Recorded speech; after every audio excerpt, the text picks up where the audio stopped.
A couple weeks ago, I created this blog article on how to go into using Tom Dale's intro video on how to create an application with EmberJs.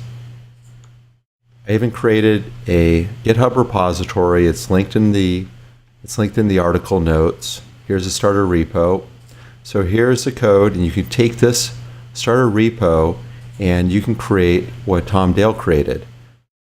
A couple days ago, I explained this to a friend of mine, and here's a recording of my explanation. What we've got here is that we've got a very simple example, the about. In the about, we just connected it right here to this little handlebars piece of code. So as I've shown you right here, you go click about, and it just brings up this template. And that template, so this ID about corresponds to this ID about, that piece of text right there. And it brought up this template right there. And where did it place it? It placed it in the outlet. So how did it know how to do that? We had right here the link to about. So the link to about, it went to the router mapped the about. We have this about template. But we don't have any more code at all inside the app, inside the JavaScript file. So what's going on? Why is there there's no route object and there's no controller object? There's nothing else. And this is the way Ember built, just took the defaults for that. So if you just had plain HTML to display, you don't need anything else. Ember takes care of it. The next step is the posts.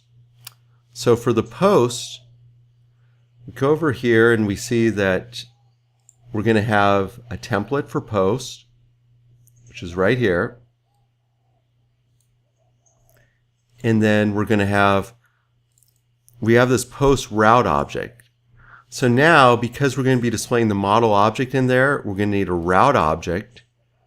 And in these Ember route extends, which is the way you set this up. So this is the next step you go to once you come out of the router, is that with this resource, there's two parts that go with it. There's going to be a handlebars template, and then there's going to be this route object. You don't have to define the route object, but if you wanted to do something beyond the basic, you're going to. And what the route object does is its goal is to set up the controller object.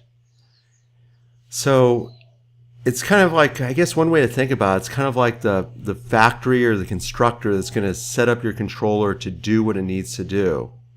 In this case, we've got the model, and this is going to set up a very simple controller that's going to have these objects, app.post.find, which is just saying, give me all the objects from the model for post. So let me show you here. So I click post, and it brought up everything that was inside the model for posts. And also notice it says, please select a post. And where did that come from? It's because the way we define these handlebars templates, it's very specific in terms of nesting. Like you use a slash and then you use something else. So post/index is going to be the default of what's going to go in this outlet. So I think that's really cool. It's a really elegant way of clearly defining what the default is in that outlet. Now, what's interesting is that when we have these links over here. If we take a look at this link, if you look at the very bottom of the screen, it says like #/post/1. So this is the link to the resource post. And you're passing it this object. And that's because we're going through each model. And then so what this is saying is that this is going to pass a link to a detailed view of, or whatever it is. It's going to pass a link to show the model object you're looking at. Notice this each model. This is the iterator. So with this each model, look, we've got the closing tag there. This is the opening tag. And all these EmberJs ones for these directives, it says #each. So #each. And model, in this case, this is the default model for this page. And I think that's It's part of its setup right there. This is all the sort of Ember is doing all this stuff by default.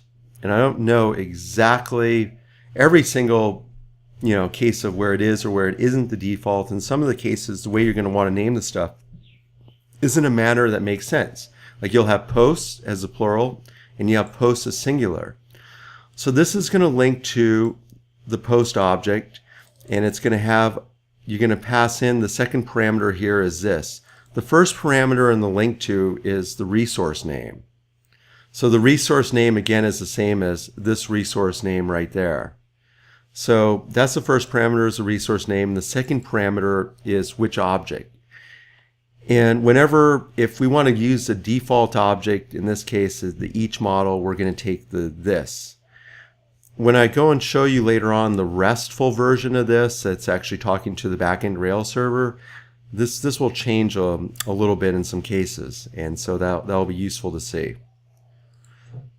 So the notice also the link to here, we've got, this just starts out the link to, and then here's the closing. This is really like HTML tags. After looking at this for a while and comparing this to Angular, I prefer having the double angle brackets and the Ember handlebars template substitution.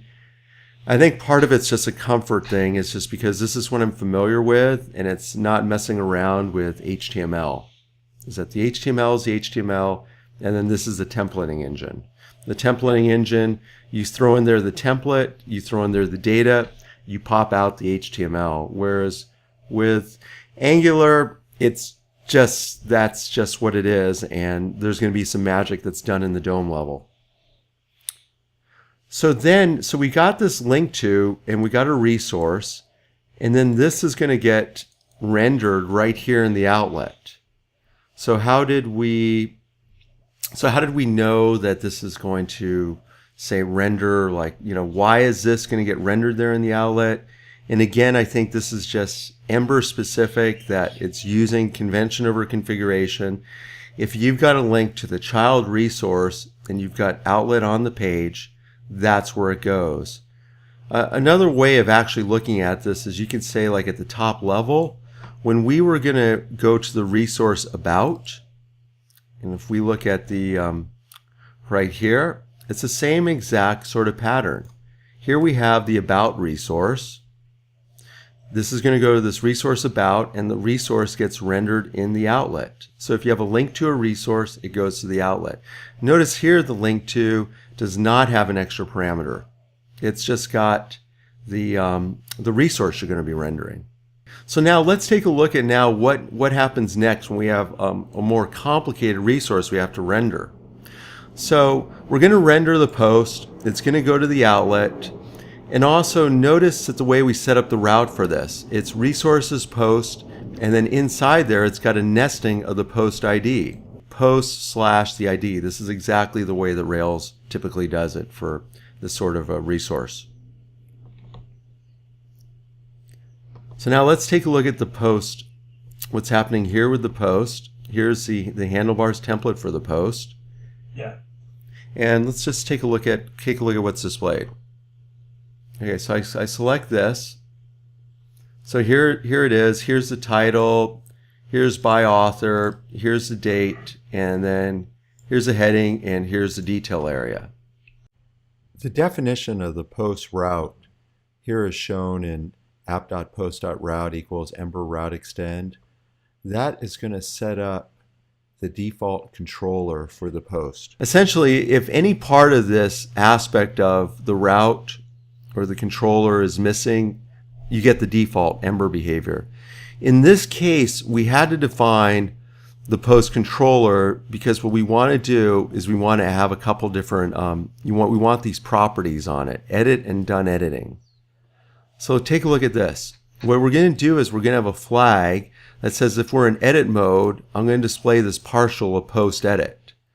Otherwise, I'm just going to display a button that says edit. And by this, here's the text for the button. The action of the button is edit. The action inside this template will always get handled by the corresponding controller. since the idea of this template right here is post, this is bound to the post controller. So the naming of all this is very, very specific.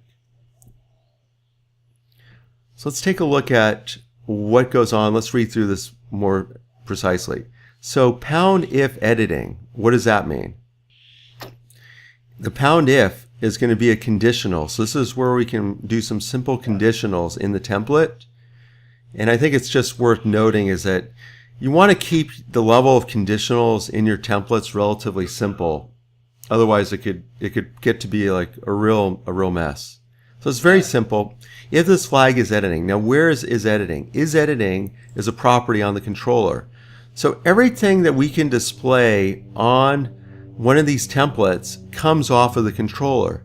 And the controller, by default, having it extend Ember Object Controller, will have all the properties of the model. Look over here at title, for example. Title isn't on the controller, but it's right here on the model. It came from the post controller, which knows that, in this case, because it's an Ember Object Controller, it's going to be displaying a single post object, and therefore we have these values are available. So that's where title comes from, that's where author comes from, that's where intro comes from, that's where extended comes from. And that's where this published at comes from. These are all the properties on this model. So we went over what these actions do. So what actions do is actions, notice here when we have properties here, this is editing, this is a value. It wouldn't make any sense to have an action go to is editing because it gets a value. You want your actions to map to functions. Just by having this very simple definition button and just set the action on it, you're going to be going over to this method right there and running that. And then take a look at this. This sets the is editing flag to true. Right now the default starts off with false, and the done editing sets it to back to false.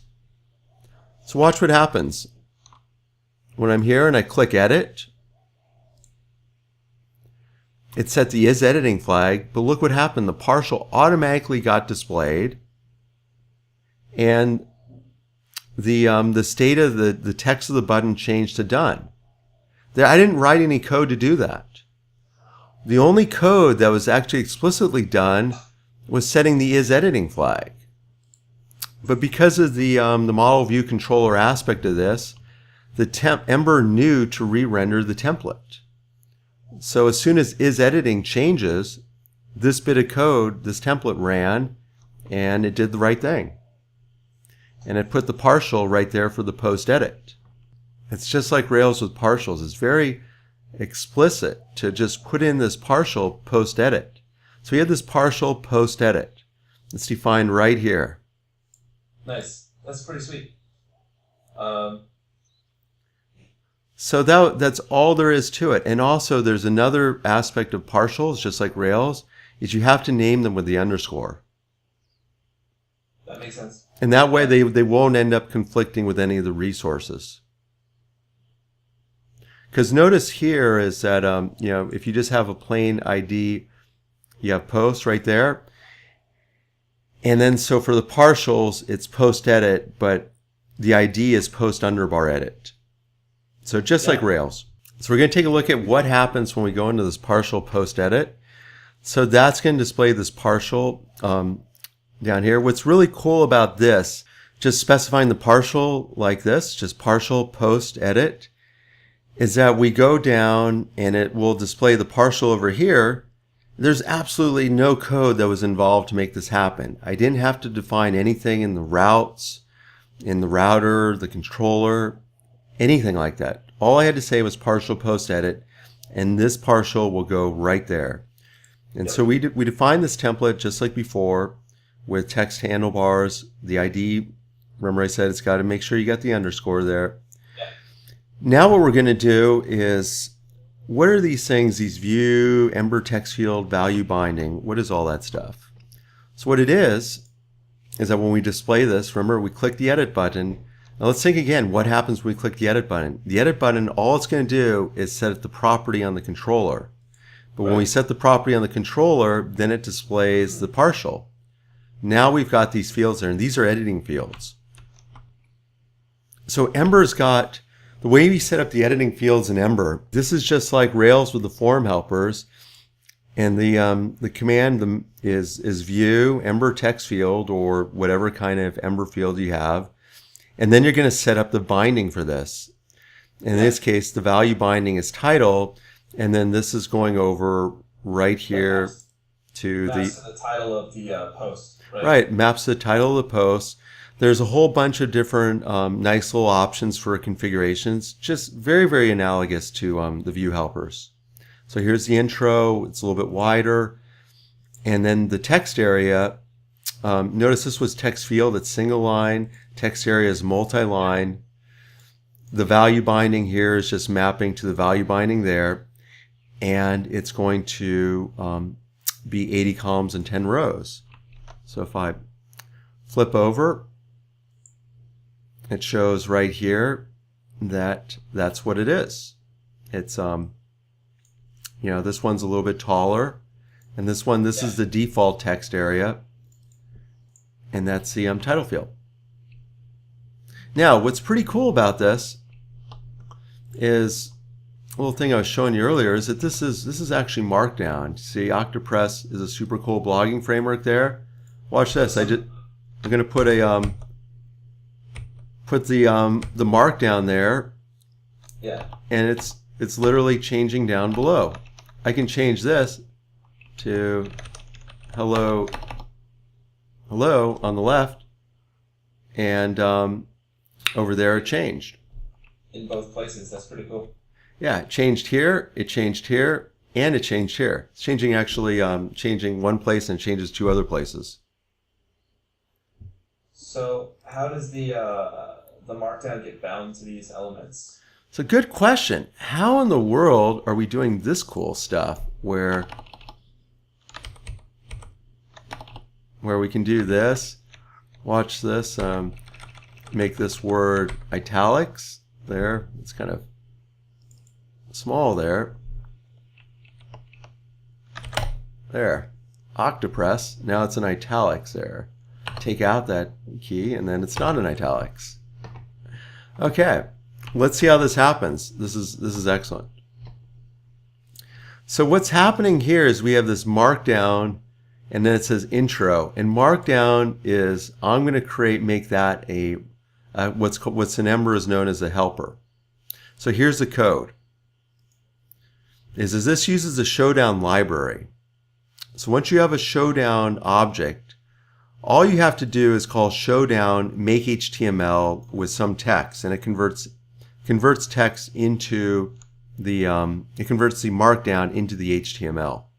Yeah. So what do we have to do to create that nifty little extension Ember? Ember.handlebars register bound helper. Here's the name of the helper, and then we have a function, and it takes input, which is whatever the string is that's going to get passed into it. So return new Ember handlebars safe string Showdown make HTML input. The reason why we got to do the safe string is, again, it's totally analogous to Rails, and this is so that you're not going to allow someone to put in some malicious script tag in there, something like that. Yeah, it's like HTML safe in Rails. Exactly, like HTML safe on a string in Rails. So how did this work? We have Markdown, and then we have extended. And now what is extended? Extended was the model object. Yep. So what it is that rather than, if I change this just like this, it'll put it in literally into the it would be in there literally. It wouldn't be the filtered output. Right, we wouldn't see the filtered output.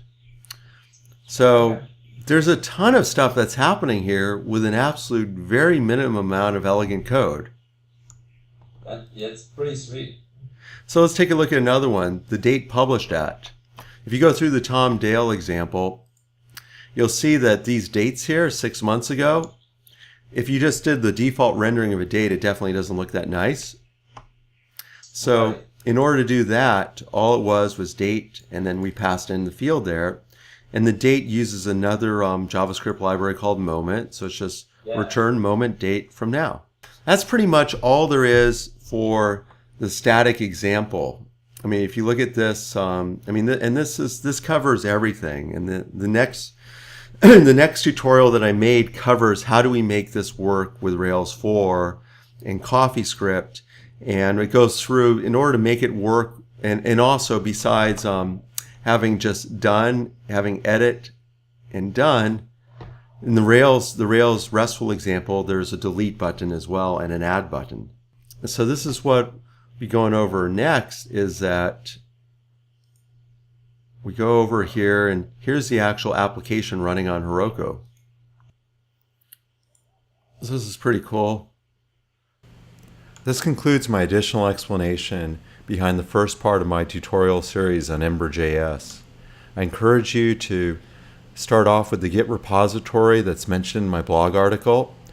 It makes it very easy to get started and recreate Tom Dale's intro video tutorial. In my repositories, I've also got the completed version, and you can see the version of the application right here embedded inside the blog post. Thanks again for watching. Bye-bye.